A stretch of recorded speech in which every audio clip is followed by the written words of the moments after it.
I did my big warm up about not being mean to people who are nominated for jobs. I've been struck by how many people who know Pete Hegseth think he's a bad pick, who know him well. This should never be about unorthodox picks, right? People should not say just because somebody has an unorthodox resume, because there are lots of arguments made that the Pentagon needs a big shakeup.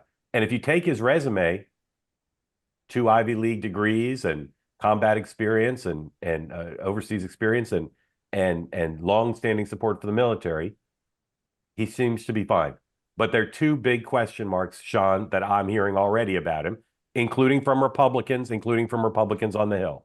One is his his level of management experience. Is one of the biggest management jobs in the world, and people have sent in Fortune 500 CEOs, and they've sent in people who've worked in the building for years. That five-sided building is a beast. There's nothing like it on planet Earth in the history of the planet. And number two, they're questioning whether he's going to survive the vetting. And I'll leave it at that for now. Those are the two things I'm hearing. Sean, why was he picked, and what will happen to his nomination? So let me give you your quote to start off. If you were shocked by the selection of Pete Hegseth, buckle up, baby. You haven't seen anything yet. Full stop. Okay. Is that a quote of you? Are you quoting yourself there? Yeah. I'm quoting me to me. Okay. Yeah. So I just figured that it helped the social media folks clip that. Yeah. So look, I said this the other day. I'll reiterate it again. They are going in with people and process to shake things up, and the Pentagon is at the top of that list. If you wear more than 1 stars or you an SES and you have anything to do with training or DEI or lack of non-combat readiness issues, you better wake up and get your resume in order.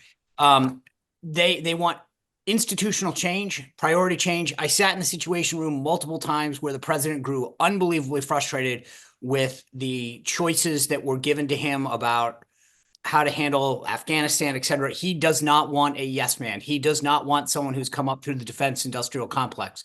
And for those reasons, I mean, Pete has deployed to Gitmo, Iraq, Afghanistan. He ran Concerned Veterans for America. He's written multiple books. Like as you mentioned, educationally, he's gone to Ivy League schools. He has an agenda to come in. And the thing that people are missing about the president's picks is everyone looks at what they've said in the past. The biggest qualifier is, do you understand the mission at hand, which is to implement his agenda, not yours. So when they pull up previous statements that somebody's made, it's almost irrelevant. As long as you understand that your job and your highest qualification is the understanding that what you will be doing is fulfilling his priorities and his agenda, not yours, then you will get the job. The people who are coming into this saying, here's what I want to do, no bueno. So and Sean, the only thing I'd add to what you just said is he's entitled to his agenda, and his agenda isn't nuts. The building doesn't work for America as well as it could.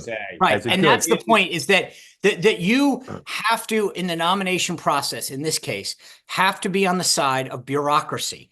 And that's what I think they're going to frame this as, is that either you support the status quo of an organization that can't get its budget together, that has multiple systemic management problems. You want the status quo, or you're willing to shake things up. And I think you will see some names at the DepSec and below level that will reassure people. And so I think that's going to buy some much needed assistance on that. But there's some service secretary slots, and the deputy and undersecretary positions are particularly important at the Pentagon that I think will reassure some people. But I would hate to be the senator that steps out first and says that they're going to have a problem with Pete because you are defending the status quo, which even veterans of the Pentagon will tell you it needs reform. Dan, wait one more second, if you would. What about the notion that 2 parts of the job that are vital, even with massive reform?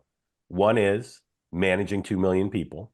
Yeah. And the other is dealing with defense ministers and heads of state all over the world. Are you fully confident he can do both those things?